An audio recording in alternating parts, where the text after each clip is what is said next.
Nakatambay ka sa paborito mong kapehan sa tabi ng kalsada habang pinapanood ang magulong mundo ng mga busina at mga taong nagmamadali na parang wala ng bukas.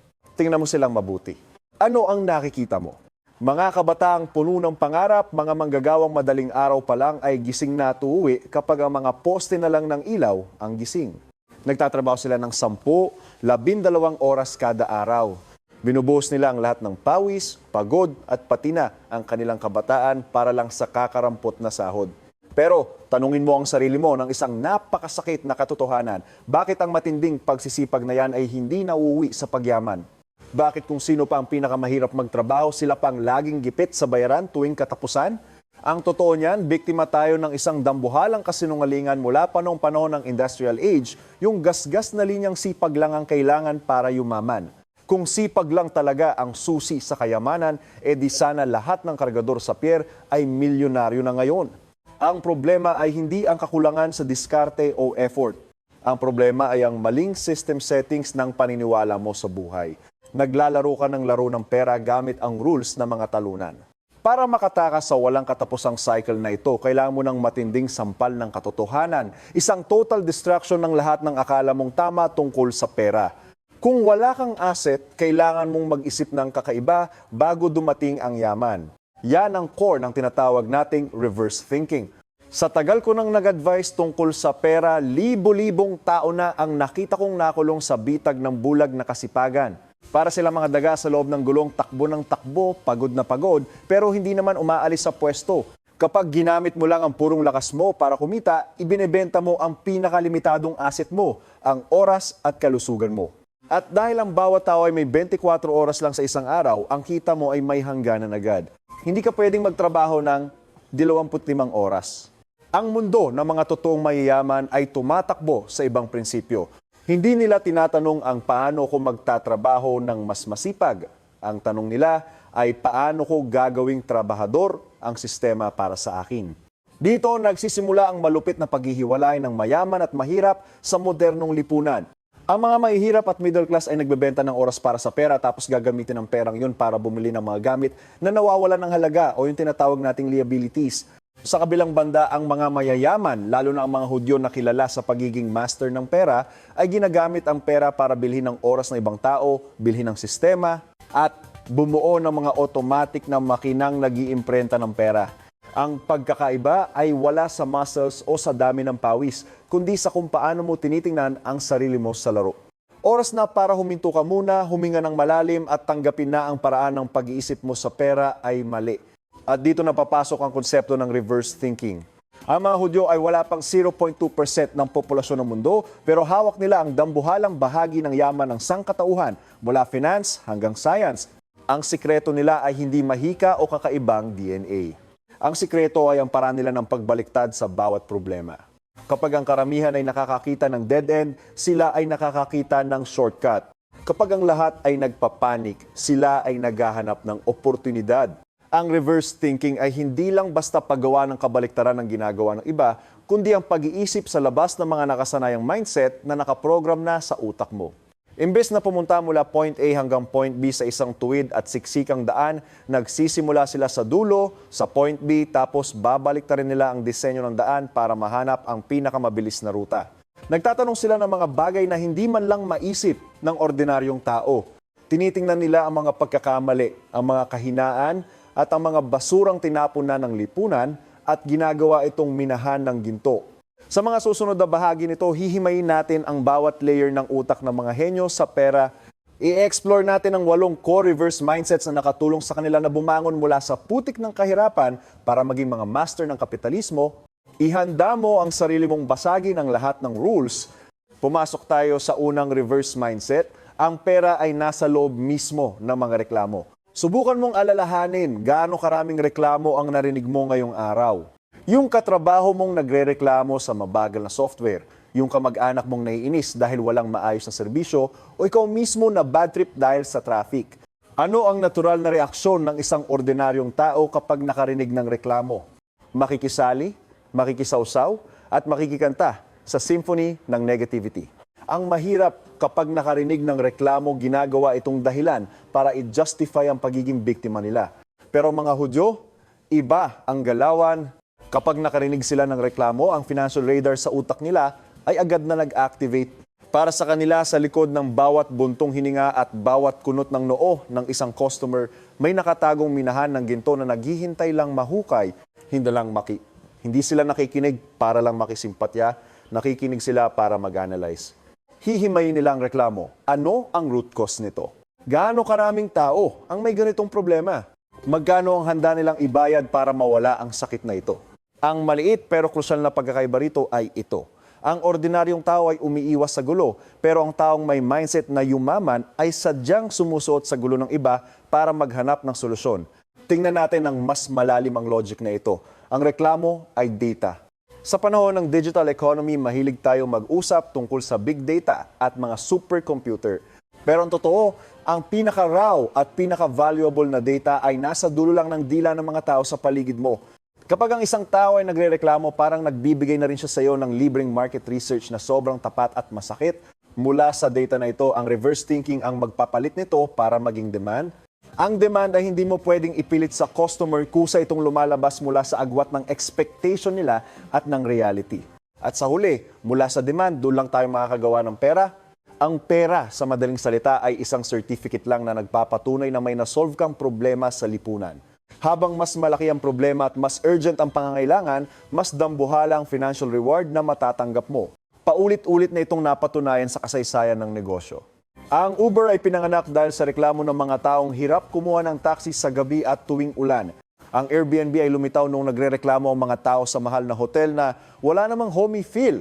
Ang mga billion-dollar empires ay hindi binuo sa mga daydreaming lang, kundi nakaugat sila sa putik na mga pinaka-ordinaryong problema sa buhay. Kaya sa susunod na may marinig kang nagrereklamo, huwag kang tatalikod agad. Ang core insight na gusto kong itanim sa utak mo sa unang mindset na ito ay kung nasaan ang problema, nandoon ang market. Huwag kang maghanap ng perpektong business idea sa malalayong lugar. Yumuko ka at tingnan ang mga gasgas ng pang-araw-araw na buhay.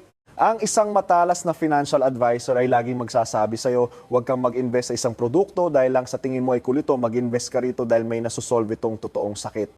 Ang yaman ng mga Hudyo ay galing sa kakayahan nilang mag-observe ng ganito kadetalye. Nilagay sila sa mga pinakamalupit na sitwasyon sa kasaysayan, inalisan ng lupa at nilimitahan ang karapatan. Sa gitna ng matinding hirap na yon, napilitan silang hasain ang mata nila para makita ang mga tago at hindi pa nasisilbihang pangangailangan ng lipunan para lang mabuhay. At kapag ginawa mo ng instinct ang pag-solve ng problema, ang pera ay kusa ng dadaloy sa iyo. Hindi mo kailangang habulin ng pera, habulin mo ang problema at magbigay ka ng solusyon. Palitan mo ang frequency ng pakikinig mo. Huwag lang makinig gamit ang tenga, makinig ka gamit ang utak ng isang negosyante. Ang bawat reklamo ay isang invitation para mag-partner. Ang bawat abala ay isang butas sa market na sumisigaw na takpan mo. Kapag naging master ka na ng sining na ito, hawak mo na ang unang susi. Dako naman tayo sa pangalawang mindset. Isang twist sa utak na pwedeng magpaguho sa tingin mo sa trabaho mo ngayon. Ang value na ginagawa mo sa bulsa ba nino napupunta? Isipin mo, isa kang magaling na chef sa isang 5-star restaurant. Gabi-gabi, nagluluto ka ng mga pagkain pang world class na nagbibigay ng libo-libong dolyar na kita sa restaurant. Pagod na pagod sa init ng kusina at ang skills mo ay wala ng kapantay. Pero sa katapusan ng buwan, ang natatanggap mo lang ay fixed na sahod, sabihin nating ilang libong dolyar lang. Saan napupunta ang dambuhalang profit? Napupunta yon sa bulsa ng may-ari ng restaurant na baka kasalukuyang nakahiga lang sa beach sa isang tropical island. Ang sampal ng katotohanan dito ay hindi ka kumikita ng maliit dahil mahina ka, kundi dahil nasa maling pwesto ka sa value chain ng economic system. Ang ordinaryong tao ay laging obsessed sa tanong na magkano ang kikitain ko sa isang buwan. Proud sila kapag tumaas ang sahod ng 10%, tuwang-tuwa kapag may bonus sa dulo ng taon. Pero hindi nila naiisip na ang sahod na natatanggap nila ay kakarampot na bahagi lang ng kabuang value na ginawa nila. Ginagamit mo ang talino, lakas at oras mo para itayo ang pangarap ng ibang tao. Kung hindi ka gagawa ng sarili mong pangarap, may ibang kukuha sa iyo para itayo ang sa kanila. Ang mga Hudyo ay may baliktad na pananaw dito. Bihira silang magtanong ng magkano ang bayad sa akin. Sa halip, mas matalas ang tanong nila, sino ang yumayaman dahil sa effort ko? Kapag sinimulan mong itanong ito, ang tabing na nakatakip sa mata mo ay mawawala.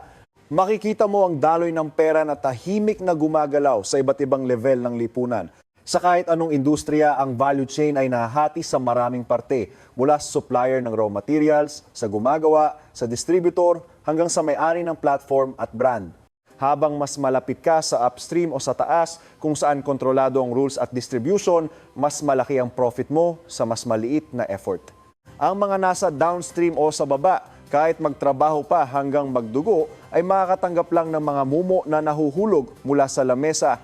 Ang mga Hudyo ay laging gustong maging may-ari, hindi dahil tamad sila, kundi dahil naiintindihan nila ang math ng pagyaman.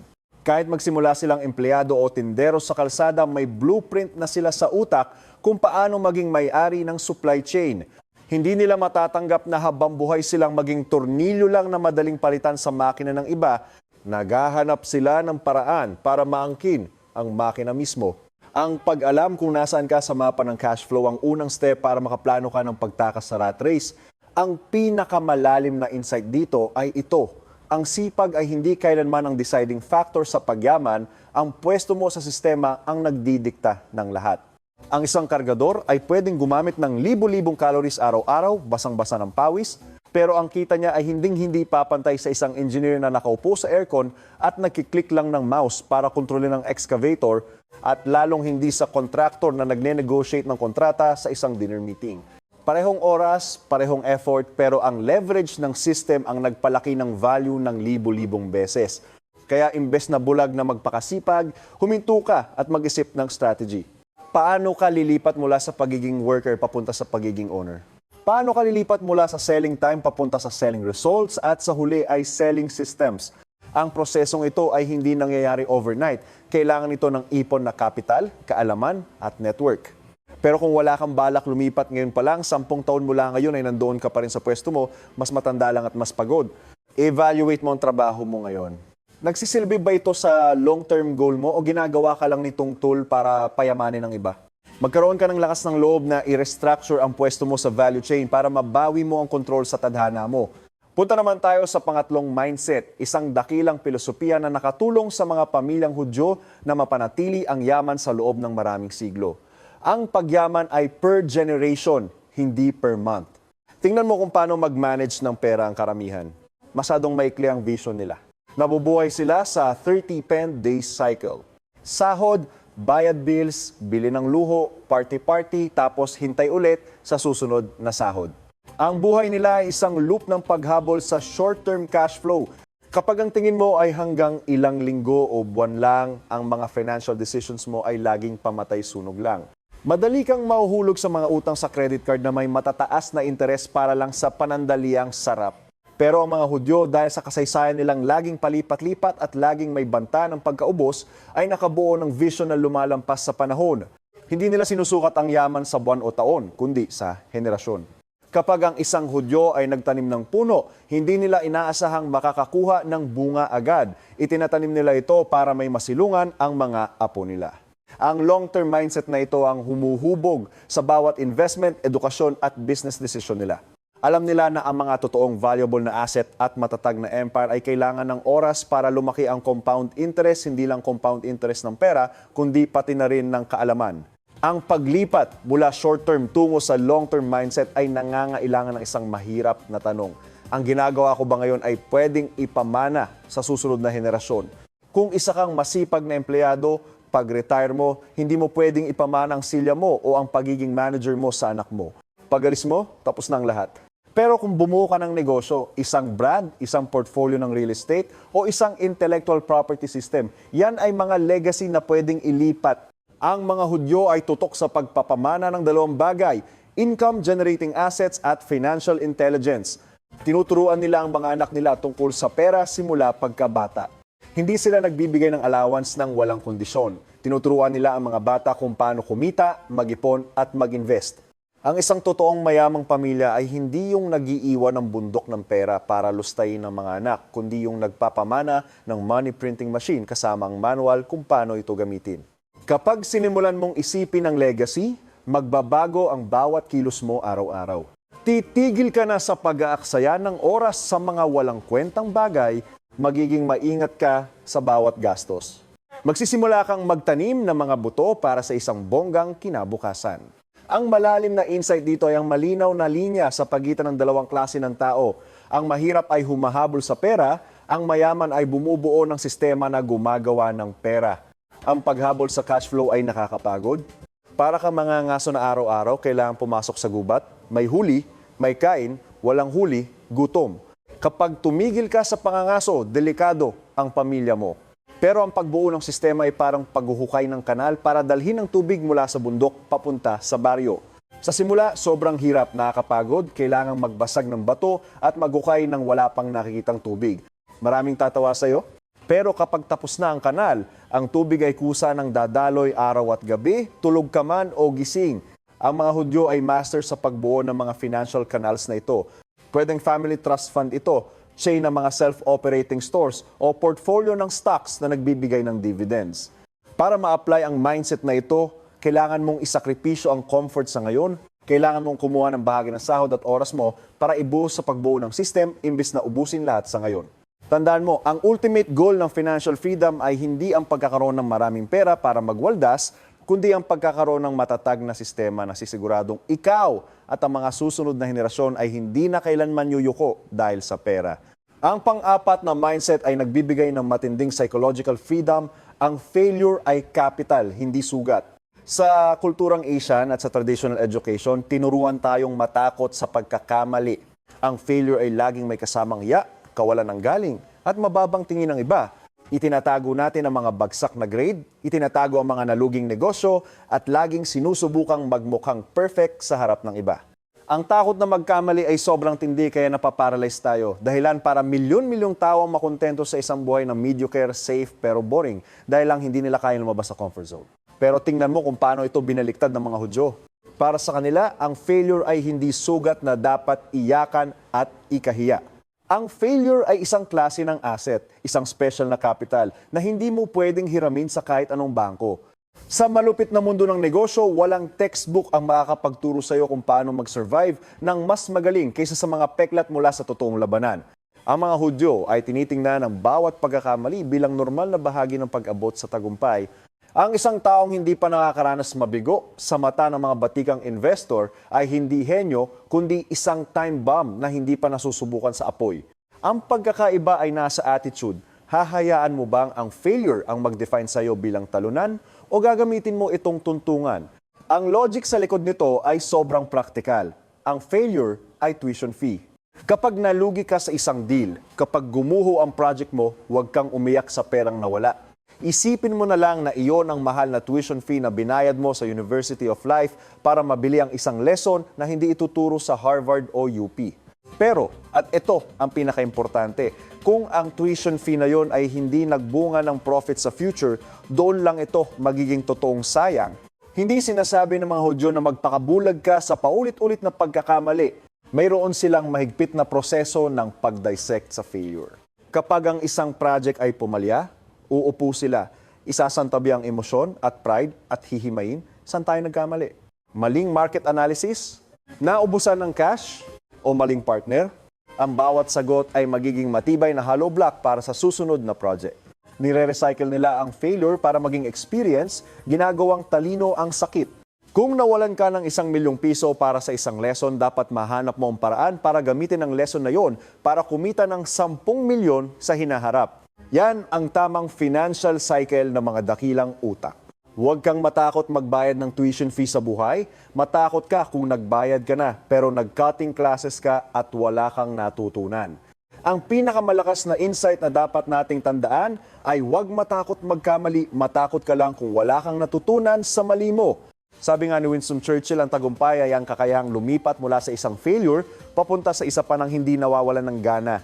Ang mga Hudyo ay nag-survive sa mga pinakamalupit na trahedya sa kasaysayan. Inalisan sila ng lahat, pero laging bumabangon mula sa abo, mas malakas at mas matalino.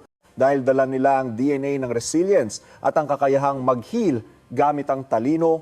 Sa sarili mong financial journey, may mga oras na bibili ka sa taas at magbebenta sa baba. May mga oras na magtitiwala ka sa maling tao at mawawala ang lahat ng ipon mo. Huwag kang susuko. Isulat mo ang mga masakit na experience na yan sa isang invisible na notebook. Gawin mong medalya ng maturity ang mga sugat mo. Tandaan mo, kahit ang mga legend na gaya ni na Warren Buffett o George Soros ay nagkaroon din ng mga maling desisyon na nagkakahalaga ng bilyon-bilyong dolyar. Pero ang pinagkaiba nila, nilunok nila ang failure, tinunaw ito, at ginawang energy para sa susunod na pagtalon. Ang failure ang pinakamahigpit na guro, pero siya rin ang pinakatapat. Pahalagahan mo ang bawat dapa mo dahil yan ang oras na nag-iipon ka ng pinaka-valuable na capital para mabili ang ticket mo papunta sa mundo ng mga panalo. Sa panglimang mindset, tatalakayin natin ang sining ng pag-manage ng cash flow, bumili para kumita, hindi para masiyahan. Tingnan mo ang spending habits ng karamihan. Ang consumerism ay binabrainwash tayo araw-araw sa pamamagitan ng mga sophisticated na ads. Ang ordinaryong tao ay bumibili base sa emosyon at biglaang udyok. Bibili ng pinakabagong iPhone para lang may ma-flex sa mga katrabaho, bibili ng branded na bag para lang magmukhang sosyal, o bibili ng mamahaling sasakyan na naka-loan para lang sa ego. Ginagamit nila ang perang pinaghirapan nila para bumili ng dopamine, isang panandaliang hormone ng saya, na susundan naman ng mga gabing hindi makatulog dahil sa utang. Yan ang perfect recipe para sa financial suicide. Sa kabilang banda, ang mga Hudyo ay may sobrang lamig at rational na financial filter bago maglabas ng pera. Para sa kanila, ang bawat sentimong inilalabas ay hindi gastos, kundi isang buto na itinatanim sa lupa. Hindi sila bumibili para sa panandaliang emosyon, bumibili sila para sa future cash flow. Malinaw ang pagkakaiba sa kanila ng liabilities, mga bagay na humuhigop ng pera palabas ng bulsa mo, at assets, mga bagay na nagpapasok ng pera sa bulsa mo. Ang pagkontrol sa luho ay hindi pagiging kuripot o pagpapakasakit, kundi isang bakal na disiplina para protektahan ang resources mo para sa mas malalaking laban. Bago maglabas ng pera para sa kahit anong malaking gastos, ang mga Hudyo ay laging nagtatanong ng tatlong bagay. Una, ang bagay bang ito ay gagawa ng pera? Kung bibili ka ng high-end na laptop para sa graphic design work mo na makakatulong para makakuha ka ng mas maraming projects, investment yan. Pero kung bibili ka lang para mag-Netflix at mag-scroll sa Facebook, bad liability yan. Pangalawa, makakatulong ba ito sa ibang tao? Ito ay isang malalim na pananaw sa value. Ano mang product o service na investan mo, kung kaya nitong mag-solve ng problema ng ibang tao, indirectly ay magbibigay ito sa iyo ng profit. Pangatlo, mapapanatili ba nito ang value niya sa matagal na panahon? Mas gusto ng mga Hudyo ang ginto, real estate sa magagandang location o mga classic na artworks dahil alam nila ang bagsik ng inflation. Ayaw nilang humawak lang ng cash at ayaw din nilang humawak ng mga tech gadgets na bagsak ang presyo kinabukasan. Ang tatlong tanong na ito ay parang armor na proteksyon ng utak mo laban sa mga matatamis na pangako ng marketing campaigns. Kapag pinilit mo ang sarili mong sagutin ito ng tapat, marirealize mo na 80% ng mga gusto mong bilhin ay hindi mo naman talaga kailangan. Ang pagtanggi sa mga maliliit na luho ngayon ay ang paraan mo para mag-ipon ng bala para mapatama ang mga dambuhalang target sa hinaharap. Ang insight na magbabago sa pananaw mo sa paggastos ay ito: ang bawat paglabas ng pera ay isang investment decision. Kahit bumili ka ng gulay, libro, o bahay, nag-allocate ka ng limitadong capital ng buhay mo. Kapag tiningnan mo ang paggastos bilang investment, mawawala ang pagsisisi at mapapalitan ito ng strategic thinking. Maintindihan mo na ang pagbayad para sa isang negotiation course ay may return na mas malaki kaysa sa pagbili ng branded na jacket. Marerealize mo na ang paglibre ng dinner sa isang mentor o potential partner ay pwedeng magbukas ng pinto para sa milyon-milyong oportunidad, habang ang pakikipag-inuman sa mga toxic na kaibigan ay uubos lang ng energy at pera mo. Hindi takot ang mga Hudyo na gumastos ng malaki basta pasok ito sa kriteriya ng isang mahusay na investment. Sobrang galante nila pagdating sa edukasyon, kalusugan at pagpapalawak ng quality network. Oras na para baguhin mong definition ng pagiging mayaman. Ang mayaman ay hindi yung maraming mamahaling gamit, kundi yung maraming income-generating assets. Gawin mong investment fund manager ang sarili mo para sa sarili mong buhay. Ang bawat pisong gagastusin mo ay dapat maging isang tapat na sundalo na lalabas sa market para makipaglaban at mag-uwi ng mga bagong bihag na pera para sa iyo. Dumako tayo sa pang-anim na mindset, kung saan babasagin natin ang isa sa pinaka-toxic na paniniwalang pumipigil sa mga tao na yumaman. Ang kawalan ng puhunan ay hindi dahilan para hindi magsimula. Aminin natin, ilang beses ka na bang may magandang business idea, mainit na ang dugo mo sa excitement, pero bigla kang mapapabuntong hininga at sasabing, pero wala naman akong pera para simulan yan. Ang linyang, kapag may pera na ako, gagawin ko yan ay isang pampatulog na lason. Pinapatulog nito ang creativity mo at ginagawang valid ang pagiging tamad mo. Ang karamihan ay naniniwala na pera ang simula ng lahat. Naghihintay sila ng himala, mana o panalo sa loto para simulan ang pangarap nila. Pero masakit na katotohanan, ang mga taong naghihintay ng pera bago kumilos ay karaniwang hindi nagkakaroon ng pera. Binaliktad ito ng mga Hudyo. Mag-isip muna at ang pera ay susunod. Para sa kanila, ang pera ay hindi kailanman input. Ang pera ay resulta ng isang matalas na ideya na sinamahan ng matinding execution. Kung mayroon kang business plan na matalas, na nakakasolve ng urgent na problema sa market at mapapatunayan mong kikita ito, ang capital ay kusa ng lalapit sa iyo. Ang mga angel investors at venture capitalists ay may bundok ng pera at desperadong naghahanap ng mga utak na kayang magpalago nito. Para mas maintindihan ito, kailangan nating i-redefine ang puhunan. Ang puhunan ay hindi lang mga papel na pera o numero sa bank account. Ang puhunan ay may iba't ibang anyo: financial capital, social capital network mo, at ang pinakaimportante, human capital. Kasama rito ang talino, skills, experience, at persistence mo. Naniniwala ang mga Hudyo na ang brain power o talino, ultimate capital, ang asset na hindi pwedeng nakawin o kuhanin ng kahit sino. Noong pinalayas sila sa kanilang mga bayan at hindi pinayagang magdala ng ginto, ang tanging dala nila sa utak nila ay ang kaalaman at ang mga turo ng Talmud na puno ng libong taong karunungan. At gamit lang ang invisible capital na yon, nakapagtayo silang muli ng mga financial empire sa kahit saang lupalop sila mapunta. Kung wala kang pera ngayon, huwag kang mawalan ng pag-asa. Gamitin mo ang talino mo para punan ang kakulangan sa pera. Walang pambayad ng pwesto? Mag-online business ka. Walang pambili ng inventory? Mag-affiliate marketing o dropshipping ka. Walang pambayad ng tao? Gawin mo lahat sa simula at gamitin ang passion mo para kumbinsihin ang mga magagaling na sumama sa'yo kapalit ng shares. Ang kakulangan sa material na bagay ay madalas na siyang nagtutulak sa utak mo na gumana sa maximum capacity para makagawa ng mga breakthrough solutions. Ang insight dito ay isang matapang na statement. Hindi ka kulang sa pera, kulang ka lang sa magandang ideya at sapat na tapang.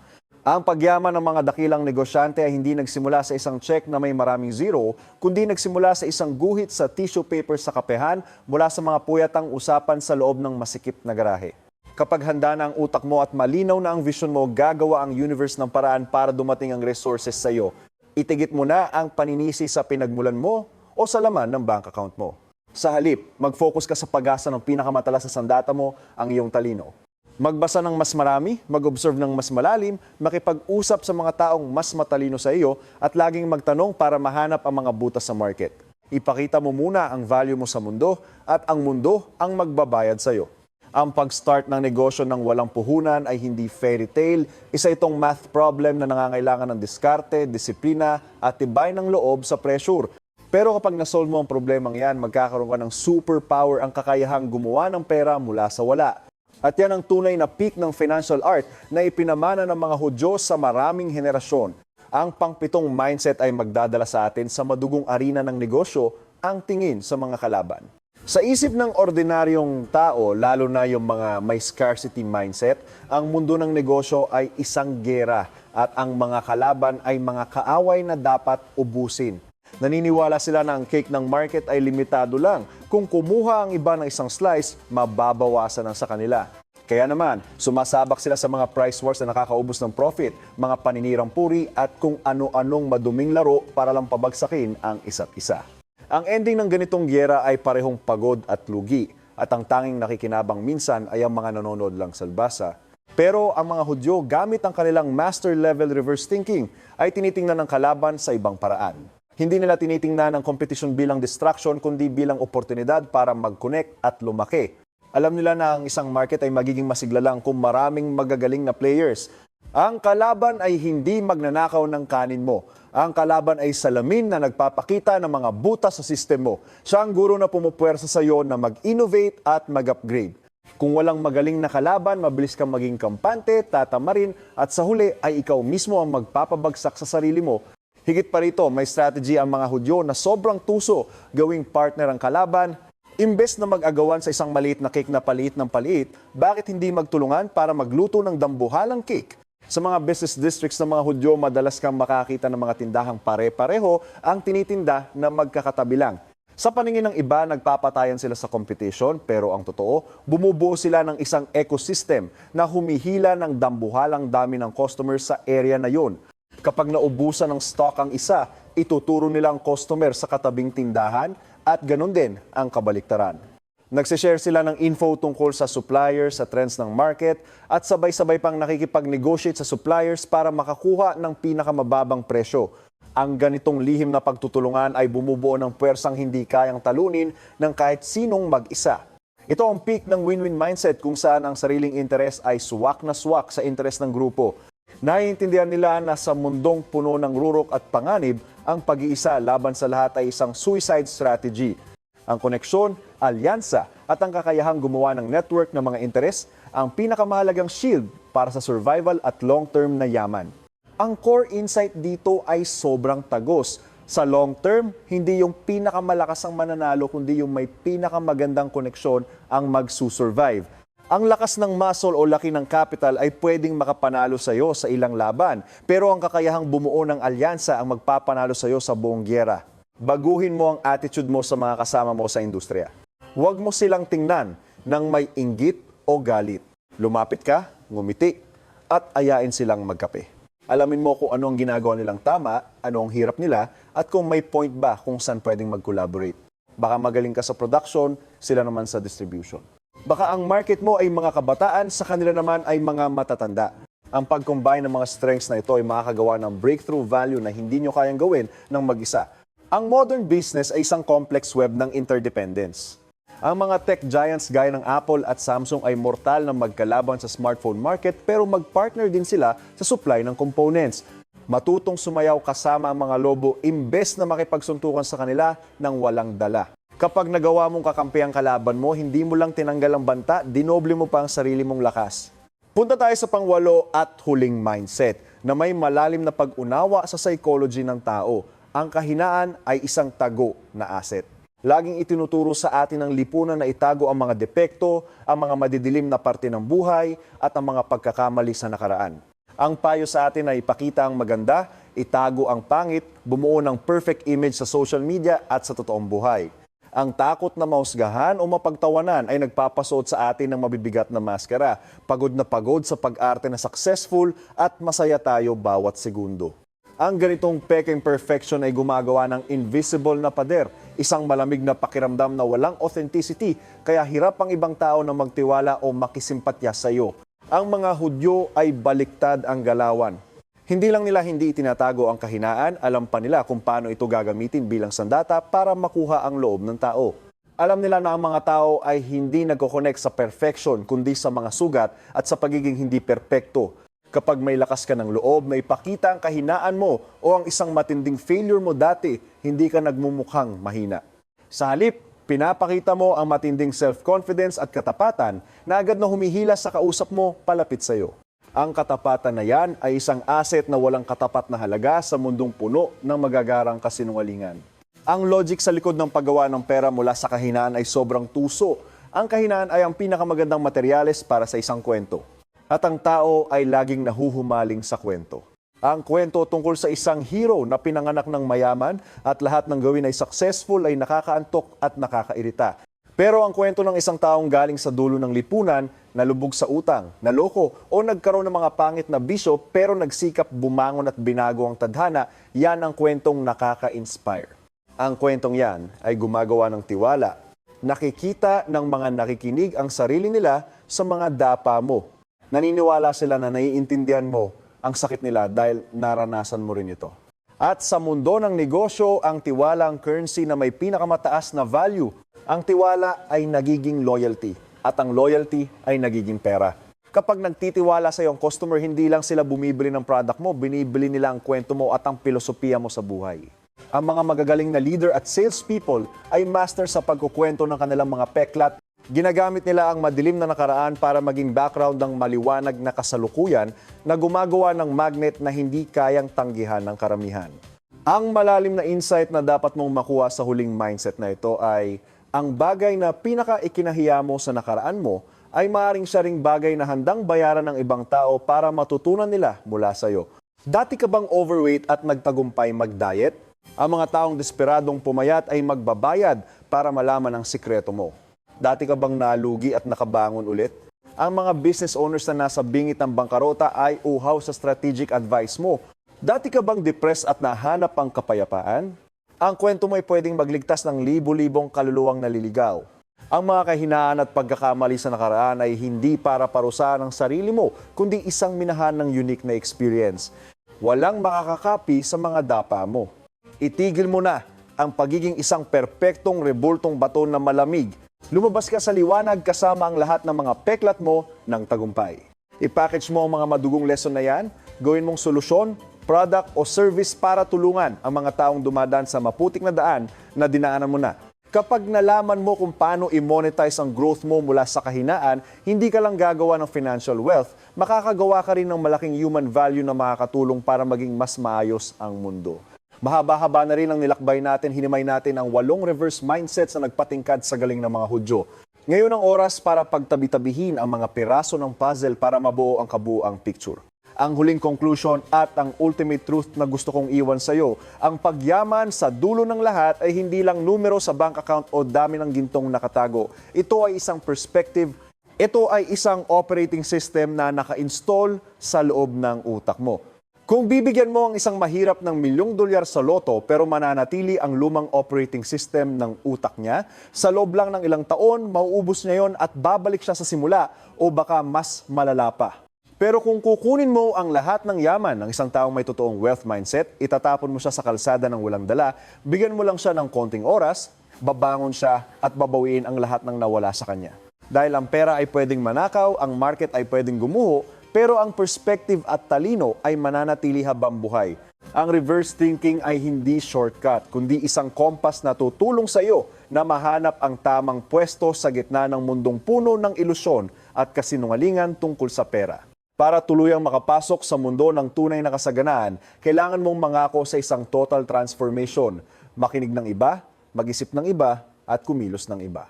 Kapag ang lahat ay nagrereklamo, makinig ka para maghanap ng oportunidad. Kapag ang lahat ay bulag na nagtatrabaho para sa pera, mag-isip ka kung paano iposisyon ang sarili mo sa value chain at bumuo ng sistema.